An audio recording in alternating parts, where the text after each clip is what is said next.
Hello दोस्तों, स्वागत है आपका हमारे चैनल पर। आज हम डिस्कस करेंगे टेट प्रीवियस ईयर क्वेश्चंस, ठीक है। और आज जो हम डिस्कस करने वाले हैं वो पेपर सेट है आर्ट्स टेट का 2013 में जो हुआ था वो वाला, ठीक है। चलिए शुरू करते हैं, हम अपने पहले प्रश्न की ओर बढ़ते हैं। कहता है कि Ravi can not distinguish between शाह एंड बाज, nuclear and nuclear he is suffering from. तो यह एक बीमारी होती है, कह सकते हैं आप, जिसमें कि व्यक्ति जो है वो स्पेलिंग को अच्छी तरह से ना पहचान पाता है और उस स्पेलिंग को मिसस्पेल्ड कर देता है, या जो उसके वर्ड्स होते हैं, जो करैक्टर्स होते हैं, उसको इधर उधर करके कुछ गलत पढ़ लेता है। तो उस स्टेज को हम कहते हैं, या उस बीमारी को कहते हैं डायलेक्सिया।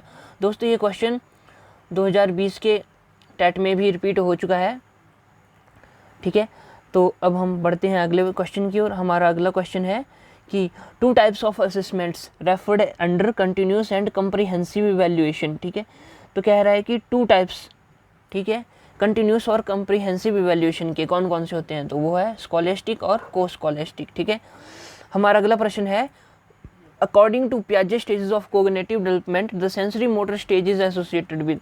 तो जो पियाजे के अकॉर्डिंग है, कोग्निटिव डेवलपमेंट में जो सेंसरी मोटर स्टेज है वो किससे एसोसिएट होती है, वो होती है लिमिटेशन से, ठीक है, मेमोरी एंड मेंटल रिप्रेजेंटेशन, ठीक है।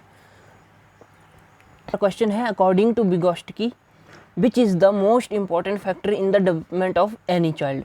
तो कह रहा है कि सबसे ज़्यादा इम्पॉर्टेंट फैक्टर जो है वो एक बच्चे की डेवलपमेंट में कौन सा है। तो वो है सोसाइटी, कि वो कौन सी सोसाइटी में रह रहा है, कौन कौन से फैक्टर सोसाइटी को इसको अफेक्ट कर रहे हैं, एनवायरनमेंट, लोग, सब सोसाइटी में आ जाता है। हमारा अगला क्वेश्चन है, smallest unit of meaning in languages. तो बोल रहा है कि लैंग्वेज में जो स्मॉलेस्ट यूनिट है वो क्या है, वो है फिनीम, ठीक है, फिनीम, हाँ। हमारा अगला क्वेश्चन है, what are main characteristics of mental retardation. जो मेंटल रिटार्डेशन है कि मेंटल स्ट्रेस कह सकते हैं आप, उसके मेन करेक्टर्स क्या होते हैं। तो वो कहता है कि lower than average intelligence quotient, जो जिसकी आईक्यू जो है वो एवरेज से लोअर है उसको मेंटल रिटार्डेशन की प्रॉब्लम होती है। Difficulty with practical daily life skills, तो वो प्रैक्टिकल करने में अक्षम होता है, ठीक है।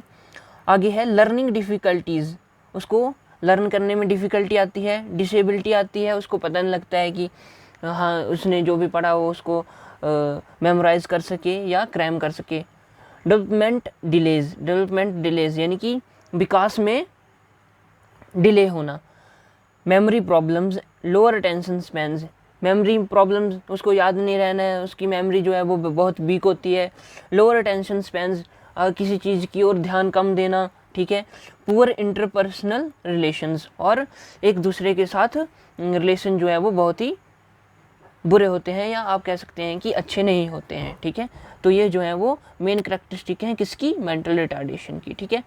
हमारा अगला क्वेश्चन है question number 26, the feeling of shame and pride develops in the stage of. इनकी कह रहा है कि सेम एंड प्राइड यानी कि सेम, बेइज्जती और गर्व की जो फीलिंग है वो कब शुरू होती है, वो चाइल्डहुड में होती है, ठीक है। Next question, vocabulary of an infant at the end of second year, ठीक है। जो 2 साल में जो बच्चे की एक वोकेबुलरी होती है वो कितने वर्ड्स की होती है, वो होती है 150 वर्ड्स की, ठीक है। तो हमारा अगला क्वेश्चन है, dash is not considered a sign of seeing gift, ठीक है। तो ये है फाइटिंग विद अदर्स। तो कह रहा है कि एक सीइंग गिफ्ट यानी कि जो गिफ्ट है उसको ऐसा कौन सा है जिसको हम गिफ्ट नहीं मान सकते हैं। तो फाइटिंग विद अदर्स यानी कि किसी के साथ लड़ाई झगड़ा करना, उसे हम गिफ्ट नहीं मानते हैं, ठीक है। अगला क्वेश्चन है, children actively construct their understanding of the world is a statement attributed to. तो मतलब कि children actively constructed their understanding of the world, ये जो स्टेटमेंट है वो किसने कही, तो ये कही थी पियाजे ने, ठीक है। हमारा अगला क्वेश्चन है, which section of RTE deals with prohibition of physical punishment and harassment to child. तो ये जो है वो सेक्शन 17 जो है वो RTE का डील करता है किसके साथ, प्रोहिबिशन ऑफ फिजिकल पनिशमेंट यानी कि बच्चों को फिजिकल पनिशमेंट देने से और बच्चों की हरासमेंट को लेके सेक्शन 17 जो है वो डील करता है, ठीक है। अगला क्वेश्चन है the deficiency of vitamin A causes, तो ये तो बहुत ईजी क्वेश्चन है, इसका आंसर होगा नाइट ब्लाइंडनेस, ठीक है। हमारा अगला क्वेश्चन है ants are social animal because, जो चींटियाँ जो होती हैं वो हमारा सोशल मतलब कि एक सोशल एनिमल है क्योंकि दे लिव इन कॉलोनीज, ठीक है। वो एक आदमी की तरह कॉलोनीज में रहती है, इसलिए वो एक सोशल है, यानी कि उनका एक अलग समाज होता है, आप समझ सकते हैं जिस तरह की एक इंसान का होता है। अगला क्वेश्चन है what is the general direction of cyclones formed in the bay of Bengal, तो जो साइक्लोन होते हैं बे ऑफ बंगाल में, बंगाल की खाड़ी में, वो उनकी डायरेक्शन क्या होती है, तो उनकी डायरेक्शन होती है ईस्ट टू वेस्ट, यानी कि ईस्ट इस तरफ से और वेस्ट इस तरफ से। तो साइक्लोन जो हैं वो ऐसे होते हैं, इस तरह से होते हैं, यहाँ से स्टार्ट होते हैं और वेस्ट की तरफ जाते हैं, ठीक है। अगला क्वेश्चन है name the continents that form a mirror image of each other, बोला कि ऐसे कॉन्टिनेंट बताओ जो एक दूसरे की मिरर इमेज हैं। मिरर इमेज का मतलब होता है जैसे कि आई है, ठीक है, तो इसको अगर हम मिरर के सामने रखेंगे तो सेम टू सेम वही इमेज बनेगी, तो उसको बोलते हैं मिरर इमेज। तो आई जो है वो मिरर में रखेंगे, मिरर में देखेंगे तो आई रहेगा, ठीक है। लेकिन जैसे होता है कि हमने पी है, अब इसको मिरर के सामने रखा तो इसकी शेप जो है वो इस तरह से बनेगी, तो ये दोनों जो है वो सेम नहीं है, ठीक है। तो कह रहा है कौन सा कॉन्टिनेंट ऐसा, तो वो है north America and south America, ठीक है।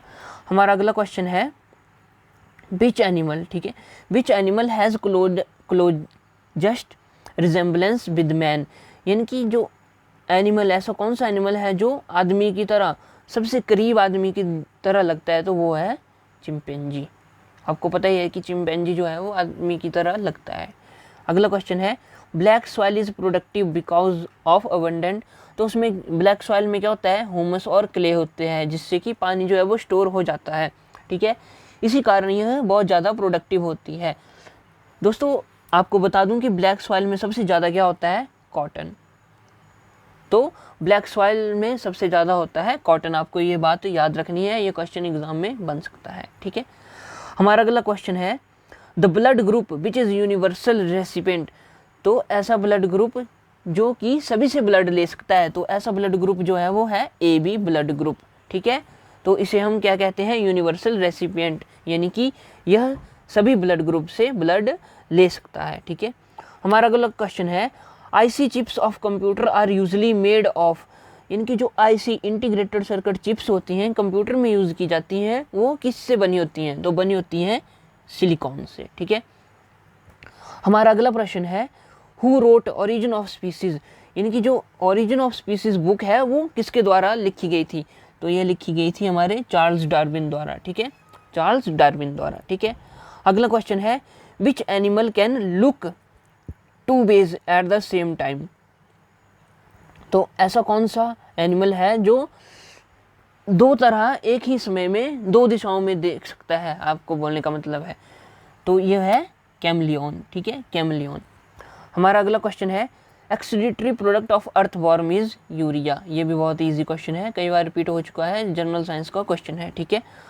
हमारा अगला क्वेश्चन है cryogenic engine is used in, यानी कि जो क्रायोजेनिक इंजन है वो कहाँ पे यूज़ होता है, तो ये होता है रॉकेट लॉन्चिंग में, याद रखना है क्रायोजेनिक इंजन। अगला क्वेश्चन है cooking gas supplied in cylinders by gas agency is liquid, आपको पता है कि एलपीजी जो गैस है वो हमारे घरों में सिलेंडर में यूज़ होती है, ठीक है। तो एलपीजी जो है वो एक गैस होती है जिसे लिक्विफाई किया जाता है, इसकी फुल फॉर्म भी है लिक्विफाइड पेट्रोलियम गैस, ठीक है, तो यह लिक्विड फॉर्म में होती है। अगला क्वेश्चन है the study of population trends is called, यानी कि जो पॉपुलेशन की स्टडी है उसे क्या कहते हैं, उसे कहते हैं डेमोग्राफी, ठीक है, डेमोग्राफी। अगला क्वेश्चन है for the production of biogas, यानी कि बायोगैस की प्रोडक्शन के लिए बायोगैस प्लांट रिक्वायर्स, बायोगैस के प्लांट में क्या जरूरी चाहिए होता है, तो वो होता है कैटल डंग, जिसे हम गोबर कहते हैं, वो जरूरी होता है, गोबर से ही बायोगैस बनती है, ठीक है।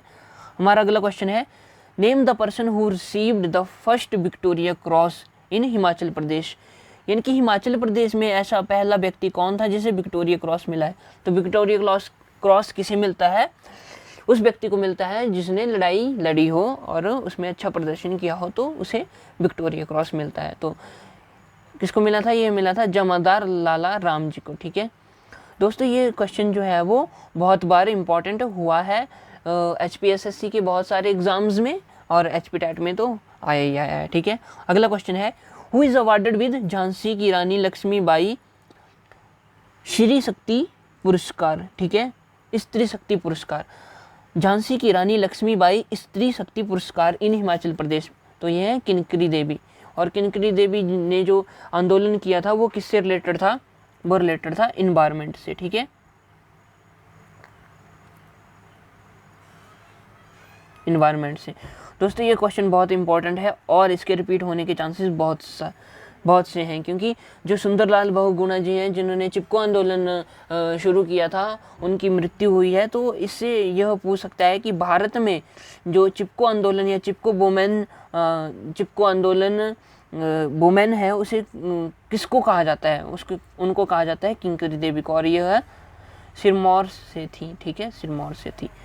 हमारा अगला क्वेश्चन है, name the women from village Pragpur who donated her 300 years old house to heritage village of Pragpur of Himachal Pradesh. यानी कि 300 साल का जो पुराना घर था उसे हेरिटेज विलेज ऑफ प्रागपुर के रूप में किसने डोनेट किया? तो वो किया था दुर्गा देवी ने। ठीक है, किसने किया? दुर्गा देवी ने।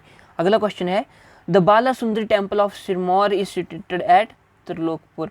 यानी कि बाला सुंदरी टेम्पल इंपॉर्टेंट क्वेश्चन है, रिपीटेड क्वेश्चन है, तो यह त्रिलोकपुर में है, सिरमौर में है। अगला क्वेश्चन है, the world famous painting Mona Lisa. जो मोनालिसा की पेंटिंग है, आपने देखा होगा कि बहुत सारी जगहों में एक मोनालिसा, एक लड़की की पेंटिंग होती है, तो वह किसने बनाई? तो वो बनाई थी लियोनार्डो दा विंची ने। ठीक है, अगला क्वेश्चन है, when is the world earth day celebrated. तो यह 22 अप्रैल को मनाया जाता है। इंपॉर्टेंट क्वेश्चन है, रिपीटेड क्वेश्चन है, कहीं भी क्वेश्चन पूछा जा सकता है, तो आपको जो है वो ध्यान रखना है। ठीक है, और एक बात याद रखनी है कि 22 मार्च को क्या होता है? World water day. ठीक है, वाटर डे। ठीक है, यानी कि जल दिवस, विश्व जल दिवस कब होता है? 22 मार्च को होता है। ठीक है, हमारा अगला क्वेश्चन है, when was the Gaiety theatre of Shimla dedicated to general public. यानी कि जो गेटेड थिएटर था शिमला में, वह पब्लिक के लिए कब डेडिकेट किया गया? तो यह किया गया 1887 में। ठीक है, हमारा अगला क्वेश्चन है, the famous firing episode of province Dhami. यानी कि firing episode of province Dhami took place in, कब हुआ? तो जो धामी गोलीकांड था वो कब हुआ? वो हुआ था 1939 में। इंपॉर्टेंट क्वेश्चन है, कभी भी पूछा जा सकता है, बहुत ज़्यादा प्रोबेबिलिटी है। ठीक है, अगला क्वेश्चन है, Budapest is a capital of. तो यह है हंगरी की। दोस्तों एक क्वेश्चन बन जाता है, कभी कभी नहीं बनता, लेकिन मैक्सिमम टाइम जो है वो कंट्री से रिलेटेड क्वेश्चन पूछा जाता है, जिसमें कि कंट्री की कैपिटल पूछ लेते हैं। ठीक है, करेंसी पूछ लेते हैं और साथ में क्या पूछते हैं? उसके पार्लियामेंट का नाम, यानी कि उसके संसद का नाम क्या है, वह पूछ लेते हैं। ठीक है, तो आपको इन बातों का ध्यान रखना है। जब भी कभी कोई देश आए, न्यूज़ में आए, या किसी देश की चर्चा हो, तो उसकी कैपिटल, उसकी करेंसी और साथ में उसकी पार्लियामेंट का नाम आपको ध्यान में रखना है। ठीक है, हमारा अगला क्वेश्चन है, नेम द वायसराय। ठीक है, उस वायसराय का नाम बताना है, in whose time India penal code यानी कि IPC। ठीक है, IPC सिविल प्रोसीजर कोड यानी कि CPC and criminal procedure CPCR। ठीक है, तो वह कब पास किए गए? किसके? वायसराय के कार्यकाल में, तो वो थे लॉर्ड कैनिंग। ठीक है, लॉर्ड कैनिंग के समय जो है वो ये IPC और CPC CPCR ये जो है वो पास किए गए थे। ठीक है, अगला क्वेश्चन है, the full form of EMI। ठीक है, EMI की फुल फॉर्म क्या होती है? बहुत इंपॉर्टेंट क्वेश्चन है। आपको पता है कि अगर हमने कोई सामान खरीदना है या कोई भी प्रोडक्ट खरीदना है मार्केट से, और हमारे पास उतना बजट नहीं होता है और हम उसको किस्तों पे खरीदते हैं, तो उन किस्तों को बोलते हैं EMI। ठीक है, तो इक्वेटेड मंथली इंस्टॉलमेंट। ठीक है, इक्वेटेड मंथली इंस्टॉलमेंट, इसमें क्या होता है कि आपकी हर महीने एक जो तय की गई किस्त होती है वो आपको देनी पड़ती है। ठीक है, अगला क्वेश्चन है Indira point is situated in, तो इंदिरा पॉइंट कहाँ सिचुएटेड है, तो ये है अंडमान निकोबार में। आपको बता दूं कि जो ये इंदिरा पॉइंट है ये सदर्न मोस्ट पार्ट है इंडिया का, ठीक है, सदर्न मोस्ट पॉइंट, ठीक है, याद रखना है, पूछ लिया जाता है southern most point, eastern most point और वेस्टर्न मोस्ट पॉइंट और नदर्न मोस्ट पॉइंट पूछ लिया जाता है, ठीक है। तो इसमें यहाँ पे बात हो रही है इंदिरा पॉइंट की, तो वह अंडमान निकोबार में है, ठीक है। अगला क्वेश्चन है who was the prime minister of England, यानी कि इंग्लैंड के जो प्राइम मिनिस्टर थे जब भारत आज़ाद हुआ तो कौन थे, वो थे क्लेमेंट एटले, ठीक है, क्लेमेंट एटले, याद रखना है। अगला क्वेश्चन है फूड चेन रेफर्स टू, इनकी फूड चेन में क्या होता है, transfer of energy from producers to consumer, यानी कि मान लो यह है घास, ग्रास, ठीक है, ग्रास, ग्रास किसने खाया, ग्रास को खाया डियर ने, ठीक है, डियर ने, ठीक है, और डियर को किसने खाया, लायन ने, ठीक है, लायन ने या टाइगर ने, ठीक है, टाइगर ने, ठीक है। तो ये कौन है, ये है प्रोड्यूसर, ठीक है, ये प्रोड्यूस कर रहा है, ठीक है, खुद खाना बना रहा है, ठीक है, और ये है कंज्यूमर, ये है प्राइमरी कंज्यूमर और ये आ गया सेकेंडरी कंज्यूमर, ठीक है, सेकेंडरी कंज्यूमर, ये आ गया सेकेंडरी कंज्यूमर। तो कह रहा है कि तो अब इसने घास को खाया तो इसको एनर्जी मिलेगी, अब ये लॉयन है इसने डियर को खाया तो इसको एनर्जी मिलेगी, तो कह रहा है कि transfer of energy from producer, यानी कि प्रोड्यूसर से, ये प्रोड्यूसर है, टू कंज्यूमर, कंज्यूमर में एनर्जी ट्रांसफ़र हो रही है। तो कितनी एनर्जी ट्रांसफ़र हो रही है, तो 10% एनर्जी ट्रांसफ़र होती है, कितनी होती है, 10% एनर्जी, जिसे कि हम 10% एनर्जी फ्लो भी कहते हैं, आपको ध्यान रखना है। हमारा अगला क्वेश्चन है what protects the earth from harmful effects of sun's ultraviolet radiations, तो सन से जो अल्ट्रावायलेट रेडिएशंस आती हैं उससे हमें कौन बचाता है, तो उससे हमें बचाता है ओजोन लेयर बचाती है, ठीक है। दोस्तों अभी क्लर्क का एग्ज़ाम हुआ था, उसमें क्वेश्चंस पूछा गया था कि सन से जो हार्मफुल रेडिएशंस आती हैं वह उनका नाम क्या है, उनका नाम क्या है, तो इसका आंसर होना था यूवी रेज, ठीक है, यानी कि अल्ट्रावायलेट रेज। दोस्तों इसी तरह से अगर आपको कॉन्सेप्ट पता होता है तो उसी में से क्वेश्चन आते हैं।